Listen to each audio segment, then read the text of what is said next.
Hi, I'm Bailey Spinn, and this is Entertainment World TV. Well, welcome, Bailey, to Entertainment World. It's great to have you here. And you've got a brand new single out called Runner Up. What is the song about? And who are the producers behind it?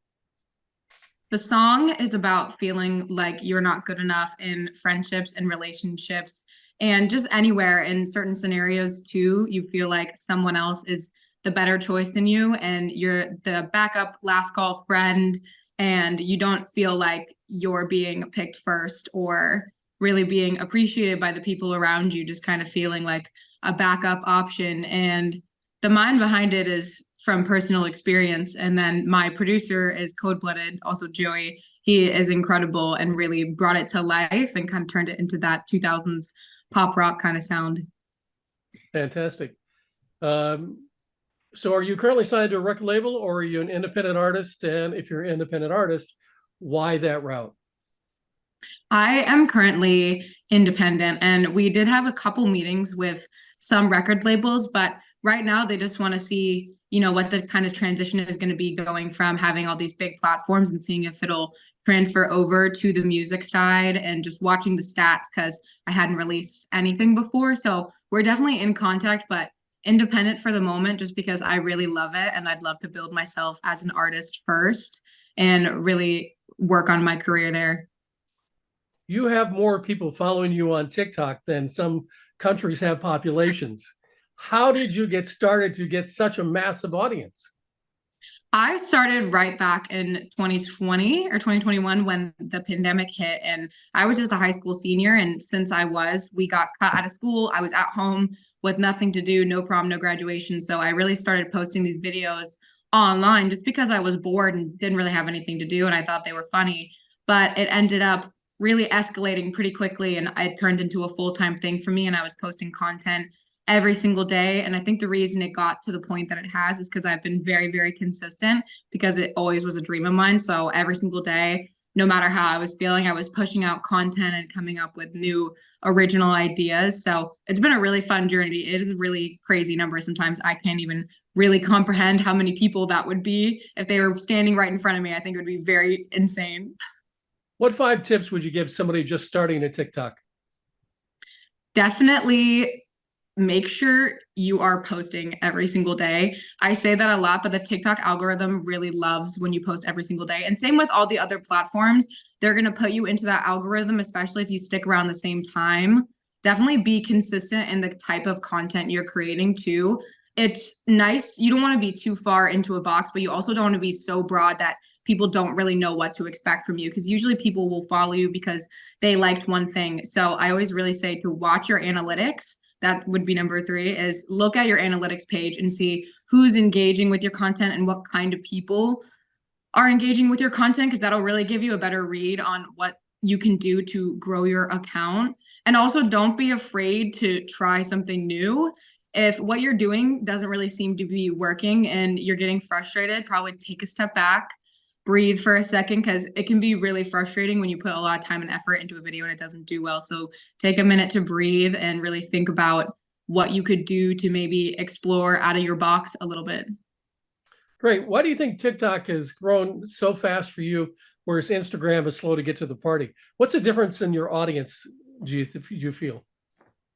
I really attract two totally different bases on TikTok and Instagram and even YouTube. I have a bunch of different people following me. Like my TikTok is a very young audience. It's a lot of teenagers and, preteens and kids, and they love it there. But on Instagram, it's a lot harder to grow on Instagram. Instagram is a little bit more stingy with pushing people out into the algorithm unless you really pick it up. And then I've had a couple moments like that where they've really pushed me out. But TikTok picked me up very quickly, and Instagram is kind of yet to do so. And sometimes the bigger numbers won't translate back over to other accounts. So Instagram's kind of been last to join the party for me, but I have a much older audience on there, which is great. And a lot of them have been following me from my music. So I don't even post the short form skit content that I make on TikTok onto my Instagram at all. It's like a completely different page. I post a lot of beauty, lifestyle, music, and I try to keep it on that same page so people are getting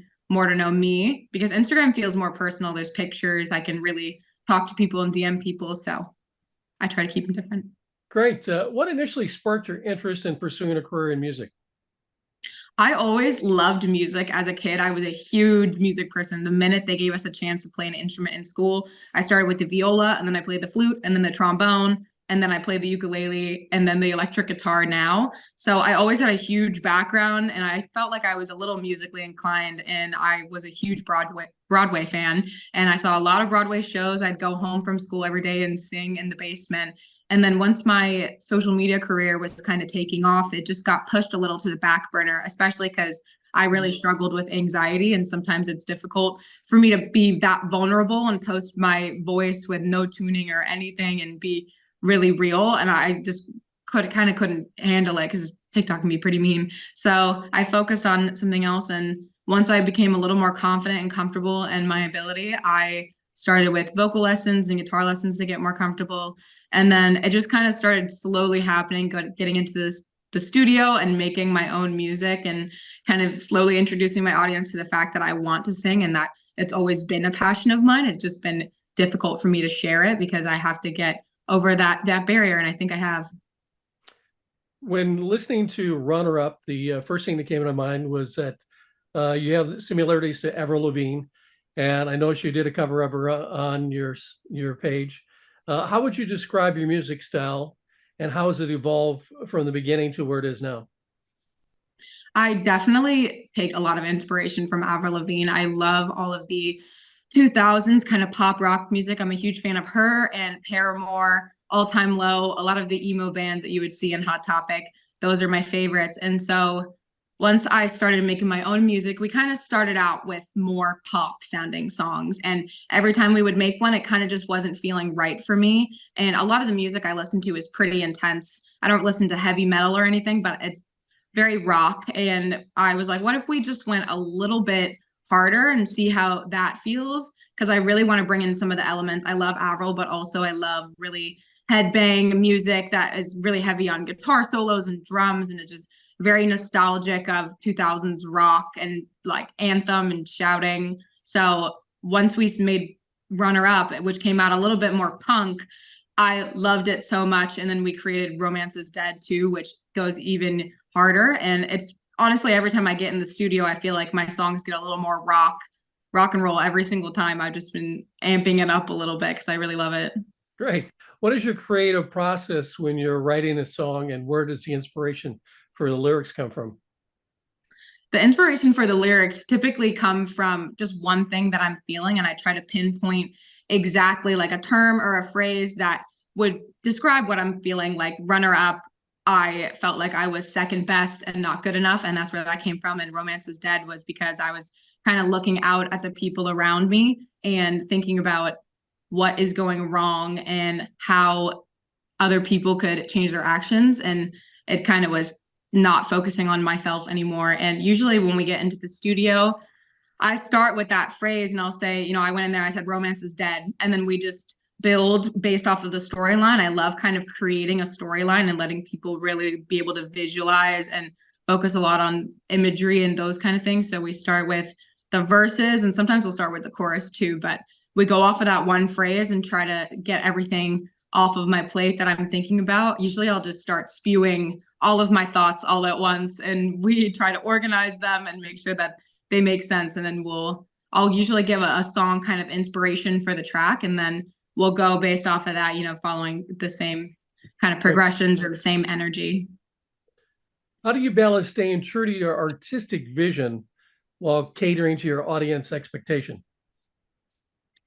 It's been honestly really difficult to kind of mix them together because I feel like in my skits, they're very kid friendly. They're very like silly and you don't really get to see my true personality. I'm very rock and roll. I have a lot of tattoos and piercings. It's a lot of my personality and they don't really get to see that. But I've been slowly trying to incorporate it. I've been really owning my aesthetic and trying to show them my aesthetic and becoming more comfortable in it so that they'll kind of associate me with the same thing. Right now, I feel like Hannah Montana, and I have these two completely different things happening, but I've been trying to incorporate the aesthetic. And then also within the short form videos, I've just been incorporating my music and trying to slowly introduce people and wind everything all together instead of having two different avenues.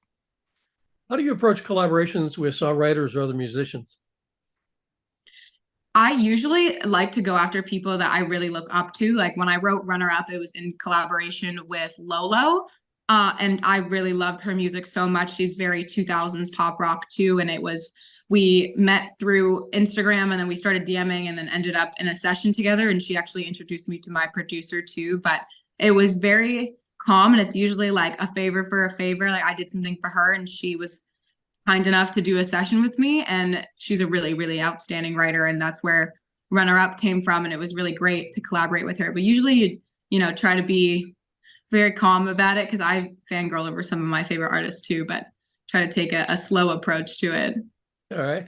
Is there a particular message or theme that you strive to convey through your music?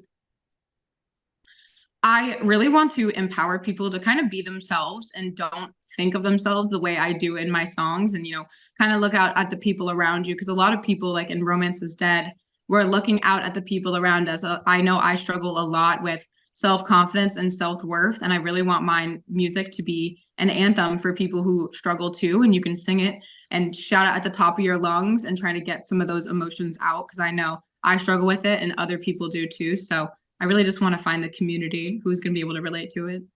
Great. How do you decide which songs make your EP or becomes a single? Usually I'll know within the first bounce or even within the session if I like it or not. It's just more of a vibe and I like to listen to it a lot. I listen to it in the car when I go home and sometimes I just can't get behind it.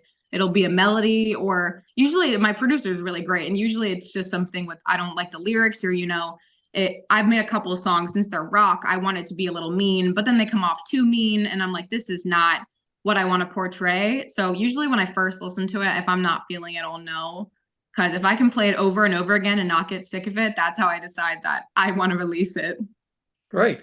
In your home studio, do you use Pro Tools, Studio One, Ableton, FL Studios, or Logic, and why? I actually use Ableton, but funny enough, I was just talking about this with my team. I do not have any of my equipment set up, and my computer is broken. So I do have Ableton, however, I've never opened it. Okay. And my microphone is when I use it in videos, it's not plugged in. And Okay. I also am holding it and it's supposed to be on a stand. So I'm a newbie. How do you deal with creative blocks or moments of self-doubt?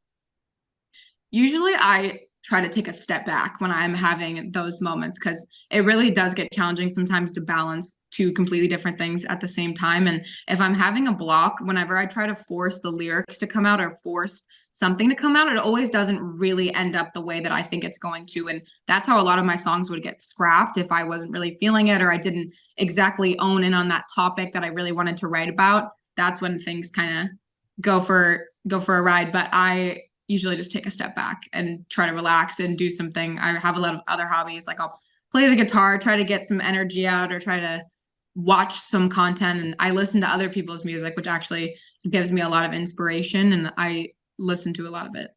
Fantastic. Have you played around with any of the AI tools in music at all? I have not. I have not used any. Okay.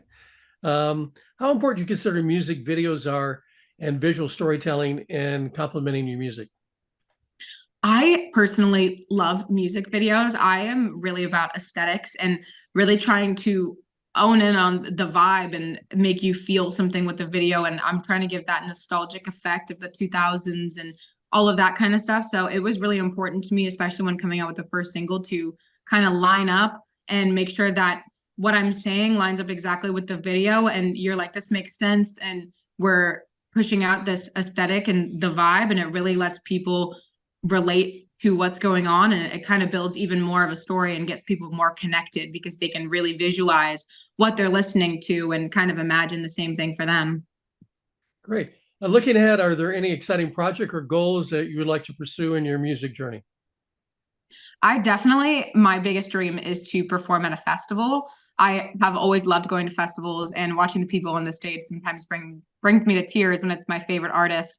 I just saw one of my favorite artists and it's just something I would love to do, running around the stage and seeing all the people in front of you. I've been watching a lot of live performances, so I definitely want to do that. And I'm also releasing an EP, which I'm very excited about, but I hope to continue making a lot of music and keep pushing out the vibe that people like.